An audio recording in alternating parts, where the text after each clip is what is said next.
हाय, आपके साथ मैं हूँ Surbhi Sharma. India TV YouTube channel subscribe करिए, बेल आइकन दबाएं। तो फिर आपको बता दें, प्रधानमंत्री नरेंद्र मोदी अब से थोड़ी देर के बाद 8:45 को पर देश को संबोधित करेंगे कोरोना के आज के हालात को लेकर। और सब इस बारे में कयास लगा रहे हैं कि प्रधानमंत्री क्या कह सकते हैं।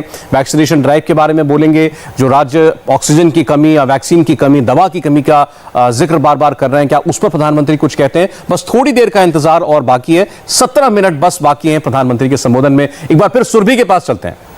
और सौरभ, हम सब इस बात से वाकिफ हैं कि वैक्सीनेशन ड्राइव जिस लेवल पर भारत में चल रही है उसको लेकर हमारे सामने कई चैलेंजेस रहे हैं, और दवाई, ऑक्सीजन, वेंटिलेटर्स और बेड की कमी जिसका जिक्र अब से थोड़ी देर पहले आप कर ही रहे थे, इन तमाम चैलेंजेस को देखते हुए प्रधानमंत्री ने जिस तरह से मीटिंग्स की हैं, उसके बाद आज का ये संबोधन बहुत मायने भी रखता है, क्योंकि उसमें हम ये सब सुनना चाहते हैं कि अब आगे क्या। कोरोना 2.0 को लेकर जो चैलेंजेस हमारे साथ हैं, हमारे सामने हैं, उसको लेकर प्रधानमंत्री की कैसी तैयारी है। हालांकि हम डॉक्टर हर्षवर्धन को भी सुनते हैं, आज भी हमने सुना, जिन्होंने साफ तौर पर कहा कि पूरे देश में हालात बेकाबू अभी नहीं हुए हैं, भारत के पास पूरी तैयारी है। फर्क सिर्फ इतना है कि इस वक्त जो हमारे मेडिकल वॉरियर्स हैं वो खुद कोरोना पॉजिटिव हो चुके हैं, इसलिए सिस्टम ज्यादातर जगहों पर हम यही देख रहे हैं पूरी तरह से चरमरा चुका है। लेकिन भारत की तैयारी इस बड़े चैलेंज को निपटने के लिए किस तरह से है, उसके लिए बहुत जरूरी था प्रधानमंत्री का उन तमाम एक्सपर्ट्स के साथ बातचीत करना, जो हमने देखा डॉक्टर्स के साथ, उनकी देश के बड़े डॉक्टर्स के साथ मीटिंग हुई, उन कंपनीज के साथ बात करना जिनके ऊपर हम वैक्सीनेशन को लेकर निर्भर करते हैं, और उन तमाम फैसिलिटीज को लेकर भी सबसे बड़ा चैलेंज जहां हम आए दिन देख रहे हैं। और जिस तरह की बात आपने कही कि हॉस्पिटल में ऑक्सीजन की सबसे ज्यादा कमी हो रही है, दवाइयों की कमी हो रही है, इसमें प्रधानमंत्री अब जब थोड़ी ही देर बाद नेशन को एड्रेस करेंगे, किस तरह से भारत। अभी आप जिसका जिक्र कर रही थी सुरभि कि पिछले कुछ रोज में प्रधानमंत्री ने इन हालात पर क्या किया है, तो उसकी कुछ तस्वीरें हमारे सामने हैं। प्रधानमंत्री नरेंद्र मोदी ने आज सुबह 11 बजे एक मीटिंग की, डॉक्टर्स के साथ उनकी मीटिंग हुई है। उसके बाद शाम 4:30 बजे भी उन्होंने एक बैठक की है। सोमवार से ये सिलसिला शुरू हुआ। दरअसल कल से प्रधानमंत्री ने जब डॉक्टर्स के साथ, फार्मा कंपनीज के साथ मीटिंग की, और एक सबसे अहम बैठक जो अब से थोड़ी देर पहले उन्होंने की, वो थी देश के वैक्सीन निर्माताओं के साथ। हालांकि इसमें तो जो विदेशी कंपनियां थी उनको भी आमंत्रित किया गया था, जिनको भारत में मंजूरी दी गई है। तो ये तमाम विषय हैं, और इन सब के बीच ये सवाल कि प्रधानमंत्री क्या कहने वाले हैं। हमारे दो सहयोगी इस वक्त दो बड़े राज्यों से हमारे साथ जुड़ रहे हैं। मुंबई से हमारे साथ राजेश सिंह हैं, और कोलकाता से पश्चिम बंगाल से पवन नारा हमारे साथ हैं। ये दोनों ही राज्य भी बहुत ज्यादा चर्चा में रहे हैं। महाराष्ट्र में अब चर्चा फुल लॉकडाउन की जा रही है, और आज ही कई मंत्रियों ने आकर खुलकर राजेश ये बात कही है कि उद्धव ठाकरे अब संपूर्ण लॉकडाउन की दिशा में जा सकते हैं। केंद्रीय मंत्रिमंडल, माफ कीजिएगा, प्रदेश के मंत्रिमंडल ने इसकी सिफारिश उनसे कर दी है। वजह है कि महाराष्ट्र सबसे ज्यादा उत्सुक है प्रधानमंत्री के इस संबोधन के लिए, क्योंकि राज्य में अभी की अगर बात करें तो तकरीबन 7 लाख के करीब में पॉजिटिव केसेस जो हैं, वो एक्टिव केसेस इस वक्त महाराष्ट्र में मौजूद हैं। अब तक 61,000 से ज्यादा लोगों की जान जा चुकी है। पूरे महाराष्ट्र की स्थिति है। साथ ही अगर मुंबई, राजधानी महाराष्ट्र की बात करें तो वहां पर स्थिति जो है वो और हाथ से बाहर निकल रही है। यही वजह है कि महाराष्ट्र में, मुंबई में संपूर्ण लॉकडाउन की तरफ बढ़ता हुआ दिख रहा है। और तमाम मंत्री जो आज मंत्रिमंडल में मुख्यमंत्री से मिले थे, उन्होंने एक भी मंत्री ऐसा नहीं था जिसने इस लॉकडाउन का विरोध किया हो, क्योंकि जो लॉकडाउन अभी मुंबई में है या महाराष्ट्र में है वो बहुत ज्यादा कारगर होता हुआ नहीं दिख रहा है सौरभ, क्योंकि अभी भी सड़कों पर भीड़ दिख रही है, लोग अपनी गाड़ियों से बाहर आ रहे हैं। आज दोपहर में हमने देखा कि महाराष्ट्र सरकार ने एक नई बंदिश लगाई कि कल से सिर्फ 7 बजे से 11 बजे तक ही राशन की दुकानें, फल और सब्जियों की दुकानें खुलेंगी। इसके पीछे वजह यही है कि ज्यादातर लोग जो बाहर आ रहे हैं वो यही बहाना बता रहे हैं, वो यही वजह बता रहे हैं। कोई कह रहा है राशन लाने जा रहा है, कोई कह रहा है सब्जी लाने जा रहा है, तो आंकड़े कम नहीं हो रहे हैं। यही वजह है कि प्रधानमंत्री का यह संबोधन महाराष्ट्र के लिए सबसे ज्यादा महत्वपूर्ण होगा। सौरभ, अजय भी हमारे साथ जुड़ गए हैं। अजय, चर्चाएं हो रही हैं इस बात की प्रधानमंत्री क्या कह सकते हैं। जैसा पहले हम कह रहे थे, अभी तक जब भी इस कोरोना संकट के बीच में आए हैं, या तो देश को आश्वासन देने के लिए कि सब तैयारी हो रही है, लॉकडाउन की परिस्थितियों को बताने के लिए, अनलॉक की प्रक्रिया समझाने के लिए, या आगाह करने के लिए, आज फिर एक बार वैसे ही हालात हैं। बिल्कुल सौरभ, अभी हालात बहुत विकट हैं पूरे देश के लिए, और जनता को जागरूक करना अपने आप में बड़ा आवश्यक है, क्योंकि हमने लापरवाही बड़े पैमाने पर देखी है, जिसे इंडिया टीवी कई मौकों पर प्रदर्शित घोषित भी करता रहा है और ये लापरवाही हमारे लिए जानलेवा साबित हो रही है। उम्मीद यही है कि प्रधानमंत्री के आज संबोधन के साथ लोगों में ये जागरूकता और फैलेगी कि मास्क अति आवश्यक है, उसके बिना आप बिल्कुल घर से बाहर नहीं निकल सकते। उसके साथ साथ जो दूरी बनाने की बात है, कोरोना का जो तमाम प्रोटोकॉल है उसे फॉलो करना बहुत ही आवश्यक है और इसके साथ ही देश की तैयारियां क्या हैं, देश को भरोसे में लेना भी आवश्यक है, क्योंकि जिस तरह से लगातार इस महामारी की वजह से लोगों की मृत्यु हो रही है, तमाम आपातकाल जैसी स्थितियां उत्पन्न हो रही हैं, अस्पताल में ऑक्सीजन की कमी है, ये तमाम बातें सामने निकल कर आ रही, दवाओं की कमी है जिसके लिए त्राहिमाम मचा है कई राज्यों में। इसे देखते हुए प्रधानमंत्री जी का भाषण आज बहुत मामलों को सुलझाएगा, लोगों में यह विश्वास प्रस्तुत करेगा कि आप कैसे देश और सरकार में विश्वास करते हुए नियमों का पालन करें और उसके साथ कम से कम ढाढ़स रखें, और यह बहुत आवश्यक है। सौरभ, अच्छा ये देखिए परिस्थितियां ये बद से बदतर जो हुई हैं, दरअसल आपको अगर याद हो तो आज से 7-8-10 दिन पहले तक देश में चर्चा पश्चिम बंगाल चुनाव की ज्यादा होती थी, राजनीति की ज्यादा होती थी, लेकिन अचानक से ये विपत्ति जैसे टूटी देश के ऊपर और इतनी बड़ी संख्या में मामले आने लग गए, इसके बाद पश्चिम बंगाल चुनाव की बातें धरी की धरी रह गई, पार्टियों ने वहां पर अपनी रैलियों को स्थगित कर दिया, यहां तक हुआ कि 500-500 लोगों की सभाएं ही केवल होंगी, छोटी छोटी सभाएं की जाएंगी और उसके बाद फिर सारा फोकस दिल्ली में बैठ करके इन चीजों को नियंत्रित करने पर रहा। पश्चिम बंगाल से पवन नारा इस वक्त हमारे साथ हैं। पवन, आप वहां लगातार देख रहे हैं, घूम रहे हैं, अब सब जगह यह सवाल है कि प्रधानमंत्री क्या कह सकते हैं? जी बिल्कुल सौरभ, एक बात स्पष्ट करना चाहते हैं, बहुत से लोगों को ये लग रहा है कि नेशनल वाइड लॉकडाउन की घोषणा हो सकती है, ऐसे कोई भी संकेत फिलहाल नहीं मिले हैं। प्रधानमंत्री इस संबोधन से पहले प्रोमिनेंट डॉक्टर्स और फार्मा कंपनी के अधिकारियों से मुलाकात कर चुके हैं, तो सबकी उत्सुकता इस बात को लेकर है कि आखिर प्रधानमंत्री नरेंद्र मोदी घोषणा क्या करने वाले हैं। फिलहाल जो स्थिति नजर आ रही है, बंगाल में स्थिति अभी उतनी बुरी नजर नहीं आ रही जमीन पर, लेकिन दिल्ली, उत्तर प्रदेश, गुजरात, मध्य प्रदेश और महाराष्ट्र की जो तस्वीरें हैं वहां सिस्टम इस कगार पर पहुंच चुका है कि वेंटिलेटर बेड नहीं है, ऑक्सीजन की कमी है, दवाइयों की कमी है। तो ऐसे में लोग बड़ी आस के साथ प्रधानमंत्री नरेंद्र मोदी के संबोधन का इंतजार कर रहे हैं कि कम से कम उन्हें हेड ऑफ द स्टेट, सबसे बड़े मुखिया के मुंह से सुनने को मिलेगा कि ऑक्सीजन का स्टेटस क्या है, कब वो बेहतर हो पाएगी, दवाइयां की स्थिति क्या है, या फिर इस पूरी महामारी से लड़ने के लिए सरकार क्या रणनीति अपनाने वाली है।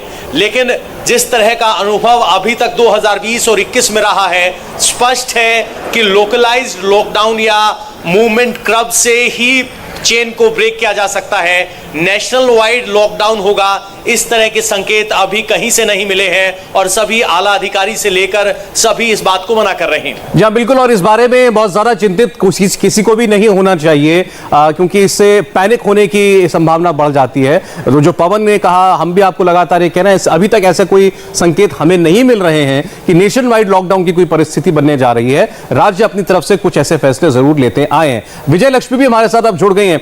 विजय लक्ष्मी, और केंद्र सरकार खासतौर पर विपक्ष के निशाने पर भी रही है पिछले कुछ दिनों में, चाहे वो पूर्व प्रधानमंत्री मनमोहन सिंह की चिट्ठी हो जो उन्होंने प्रधानमंत्री को लिखी, राहुल गांधी उनको चिट्ठी लिख करके चेता चुके हैं, अब वो बार बार इशारा कर रहे हैं कि ऑक्सीजन की कमी हो गई है। तो इन सारे सवालों के जवाब भी केंद्र सरकार की ओर से देना जरूरी है।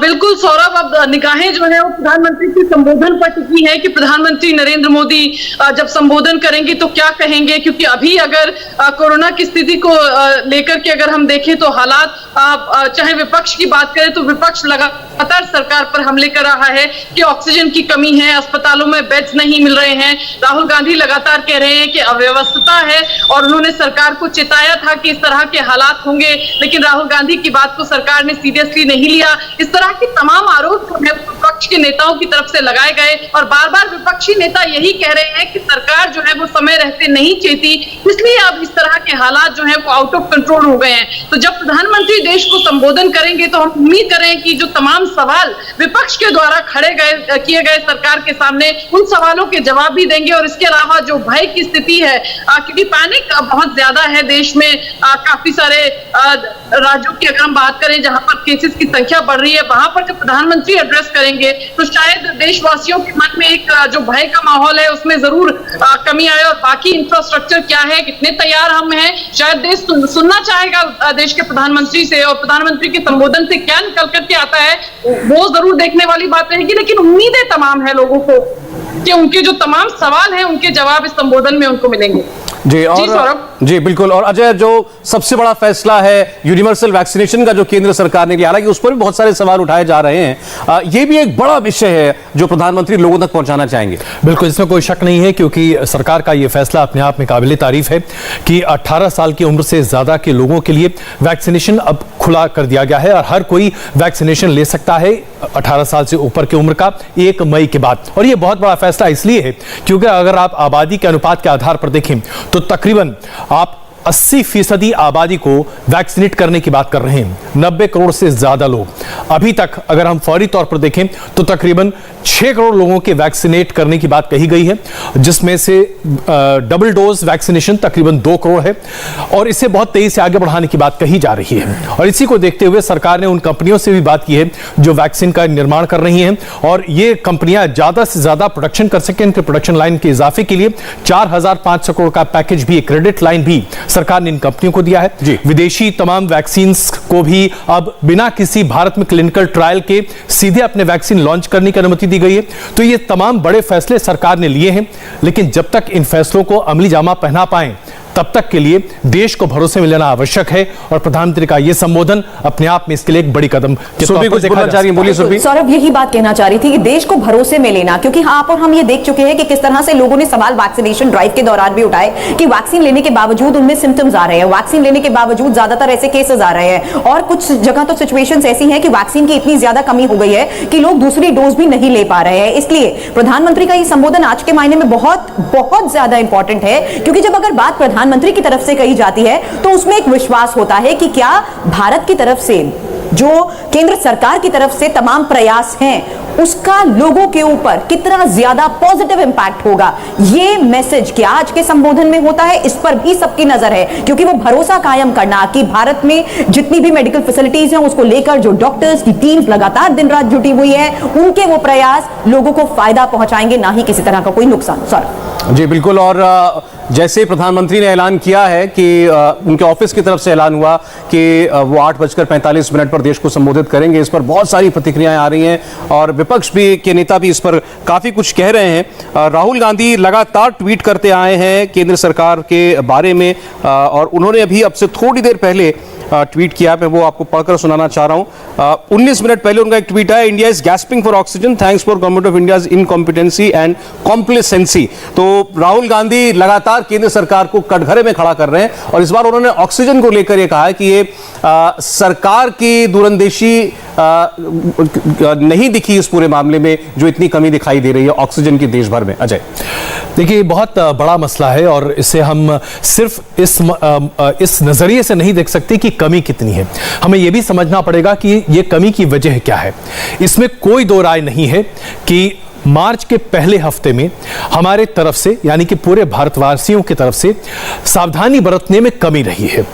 होली और उसके ठीक पहले तक कोरोना पर हम काफी हद तक काबू पाते हुए दिख रहे थे, लेकिन होली जो कि 29 मार्च को थी, उसके बाद से लगातार कोरोना के मामले बढ़ते चले गए। महाराष्ट्र में बहुत ही लोकलाइज्ड तरीके से बड़े पैमाने पर कोरोना का प्रकोप दिख रहा था, लेकिन बाकी राज्यों में ऐसी विकट स्थिति नहीं उत्पन्न थी। होली जो हम पिछले साल देख चुके थे, प्रधानमंत्री जी का आह्वान था, उन्होंने कहा था कि अगर आप होली न मनाएं तो बेहतर है। शायद इस तरह का आह्वान एक बार फिर होना चाहिए था और अगर ऐसा होता तो शायद हम बहुत बड़े पैमाने पर इतने बड़े कोरोना के केसेस को आते हुए नहीं देखते।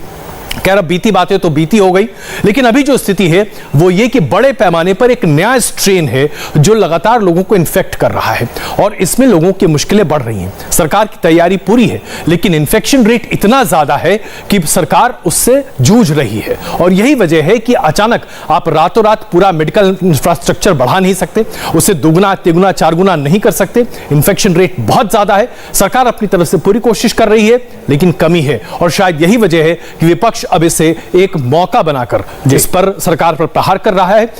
ऐसा लगता है कि अभी सरकार पर प्रहार करना अपने आप में सबसे उचित नहीं होगा।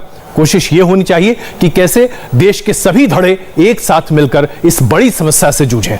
लेकिन लगातार रिएक्शन आ रहे हैं प्रधानमंत्री के संबोधन के बारे में। सुरभि के पास भी कुछ रिएक्शंस हैं ऐसे। बिल्कुल सौरभ, मैं सबसे पहले आपको वो राहुल गांधी का भी ट्वीट दिखाना चाहूंगी जो 21 मिनट पहले उन्होंने किया, जिसका जिक्र आप ये कर रहे हैं कि जिस तरह से ऑक्सीजन की कमी को लेकर सवाल उठाए जा रहे हैं विपक्ष की तरफ से, ये 21 मिनट पहले राहुल गांधी की तरफ से ट्वीट हुआ। और उससे पहले देखिए, हम यहाँ पर देख रहे हैं 37 मिनट हो चुके हैं जब हमें पीएमओ की तरफ से ये जानकारी मिली कि अब से थोड़ी ही देर बाद, यानी बस कुछ ही मिनट बाद प्रधानमंत्री नरेंद्र मोदी देश को संबोधित करने वाले हैं। और बड़ा सवाल, जैसा कि अभी अजय जी भी इसी बात का जिक्र कर रहे हैं कि सबसे महत्वपूर्ण ये हो चुका है कि भारत के हालात को लेकर किस तरह से विश्वास कायम करने की कोशिश आज के इस संबोधन में की जाती है और मौजूदा स्थिति से निपटने की भारत की जो तैयारी है उसको लेकर प्रधानमंत्री की तरफ से क्या कहा जाता है। हालांकि सौरभ, अगर मैं इस पूरे टाइमलाइन का, जहां तक आपको राहुल गांधी के ट्वीट का भी मैंने आपको डिटेल दी कि 22 मिनट हो चुके हैं उन्होंने इसको लेकर सवाल उठाए, वहीं प्रधानमंत्री के ट्वीट को भी 37 मिनट हो चुके हैं। उस पर भी देखिए लोगों का रिस्पॉन्स है, ज्यादातर लोग इसे ना सिर्फ रीट्वीट कर चुके हैं बल्कि इंतजार कर रहे हैं, क्योंकि इस पूरी टाइमलाइन में हमने ये ऑब्जर्व करा है कि जितने लोग अभी तक रिस्पॉन्स दे चुके हैं उसमें लोगों का सबसे बड़ा